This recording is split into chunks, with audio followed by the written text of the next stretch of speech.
On continue notre tour de Saint-Martin-de-Crau et on arrive sur un autre élément que Martine, ici, là-bas, je vais rejoindre, et Claude ont soulevé. Donc une mère qui fait qu'à sa tête. Vous voyez, donc un huissier est passé pour constater qu'il y a bien un permis de construire, de délivrer pour construire sur 9000 m² un magasin Aldi, alors que normalement il était prévu sur ce terrain des logements sociaux. Donc Madame le maire n'en fait qu'à sa tête. Un maire est tout puissant dans une commune. Et donc il faut arriver à les calmer un petit peu dans les ordres de construction et donc là on va voir Martine et Claude qui vont nous expliquer un petit peu comment ils se sont battus pour arriver à faire annuler cette décision du maire. Hop là, on met comme ça et voilà. Bonjour. On épuise tout ce qui se passe à Saint-Martin.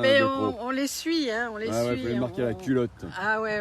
Pas laisser faire, faut pas se laisser faire. Et bien justement, je crois que c'est parce qu'on les a pas assez suivis qu'ils ont fait n'importe quoi pendant tant d'années. Hein. Ouais, mais les PLU savent faire aussi les enquêtes publiques en été quand personne n'est là. Voilà. Et puis, il faut dire que quand même, à la charge des citoyens, ils s'occupent pas beaucoup de tout ça.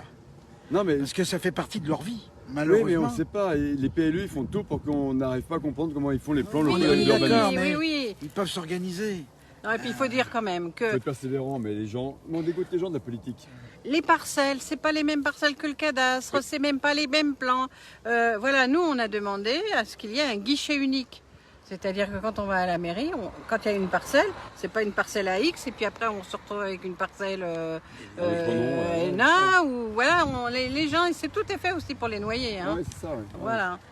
Donc, cette parcelle-là que vous voyez, elle fait partie d'un lot, c'est-à-dire le lot de tous les logements qui ont été créés, c'est une zone pavillonnaire, et cette parcelle était réservée à de l'habitat social. Donc les riverains n'ont pas critiqué, ils ont trouvé que c'était très bien, puisque maintenant les logements sociaux, on peut aussi bien avoir des maisonnettes, il peut y avoir... C'est bien fait maintenant, ils font plus des rondes barres. Voilà, donc puis c'est quand même, on est dans une ville-village, quoi. Et voilà, et dernièrement, quelques temps avant, le PLU, le PLU a été modifié pour faire du commerce et pour amener le magasin Aldi. Alors, la municipalité a joué le jeu, elle a fait venir du prix des terrains. Les terrains... On est à côté d'un rond-point, donc là on est à l'entrée du village en fait, voilà. La ville. Il y a 3000 habitants, c'est quoi? Non, c'est beaucoup plus grand, oui, c'est beaucoup. C'est beaucoup plus grand. C'est le lotissement, c'est à côté de lotissement. Voilà.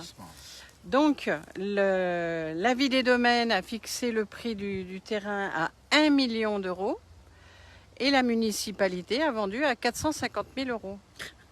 Et il n'y aurait pas derrière encore, machin qu'on dit, un peu corruption par exemple. Non, c'est moi qui le dis, vous n'allez pas le dire vous, mais voilà. On peut le dire, hein, prête à y penser. On pourrait mettre cette théorie, voilà, qu'il n'y aurait pas des enveloppes. Mais là, encore une fois, c'est déposséder tous les gens de Saint-Martin-de-Crau, parce que cet argent devait rentrer dans les finances publiques. Donc 500 000 pourquoi en moins. Voilà, 500 000 euros en moins qu'on fait cadeau à Aldi. Alors nous, la grande distribution, on n'est pas forcément pour la grande distribution lorsqu'elle ne respecte pas la réglementation et lorsqu'elle a des faveurs. Donc, voilà. Ben, la conclusion, c'est les élus, comment ils considèrent les citoyens de la commune déjà, bien, puisqu'on fait des faveurs à l'un et pas à l'autre. Et puis comment ils considèrent ces commerçants indépendants, parce que quand on favorise la grande distribution et qu'on ne favorise pas le centre-ville, c'est là toute la question.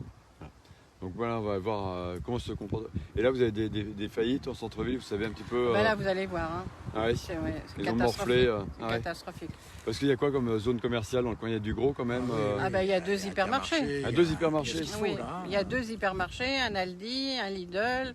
Enfin, comme on a les entrepôts, eh bien, il y a ce qu'il faut. Bon, moi, c'est toujours pareil. Hein. Moi, je ne critiquerai pas la grande distribution dans le sens où elle prend ce qu'on lui offre. Parce que qui est-ce qui a signé les permis? Qui est-ce qui a signé les autorisations? Ce sont les élus. Toujours pareil. Et toujours un juste équilibre à trouver. Voilà. Et sans donner d'explication aux citoyens d'ici. Ils n'étaient pas au courant. Il Il y en a Non, une qui mais était pour. le problème, c'est que le maire signe l'autorisation, il fait partie d'une commission. Alors il dit, c'est pas moi, c'est la commission. Mais Ouais. c'est quand même le maire d'implantation. Et puis après, c'est lui qui signe le permis de construire, sachant que les commerçants ne pourront pas attaquer le permis de construire. C'est la cerise sur le gâteau. Parce qu'ils Quand sont à même moins là. de 100 mètres, c'est ça il y a une Non, histoire non, de non, non, périmètre non, aussi non, non, je viens encore de recevoir la lettre de Gilles Legendre là, qui vient de nous répondre. Il est hors de question de redonner des droits aux commerçants indépendants pour pouvoir attaquer les permis de construire. Nous, on doit attaquer que les autorisations d'exploiter. Ah oui, d'accord, oui, l'autorisation.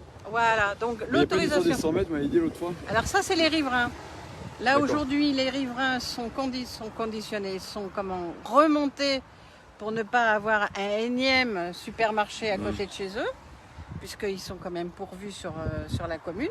Donc là, les riverains vont attaquer. Mais nous, en tant que commerçants, on se bat pour faire modifier le droit qu'écrivent nos chers députés et nos chers sénateurs.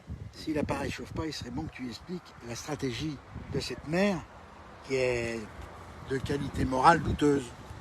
Oh, C'est clair.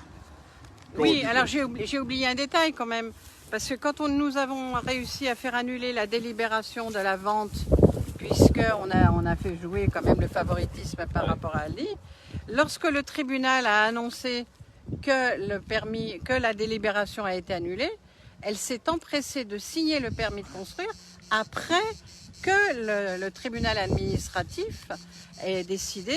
Alors c'était pas la décision, mais c'était pendant le délibéré. Pendant le délibéré, elle savait pertinemment que le tribunal demandait l'annulation de la délibération. Ben, elle a quand même signé le permis de construire. voilà, donc au forcing. Voilà, Mais tout à fait. Également, il a plus de comment ça s'appelle. Il n'a plus de titre de propriété. Ah oui, Tu ouais. peux pas l'avoir. Et Donc, ça, elle l'a on fait le 6 rattaque. juillet, c'est tout récent, c'est Ah il y a voilà, un mois. elle a signé Mais ça c'est- le 6 juillet. Tout est dans la subtilité avec ces gens-là. Ah ouais. Et dans la précipitation, plutôt en été, quand les gens sont pas là, Ah etc. bah voilà, le etc. 6 juillet, etc. voilà. Ah ouais. C'est que c'était- 2 mois de délai de Bon. recours. Après, quand les derniers délais, c'est la rentrée des classes.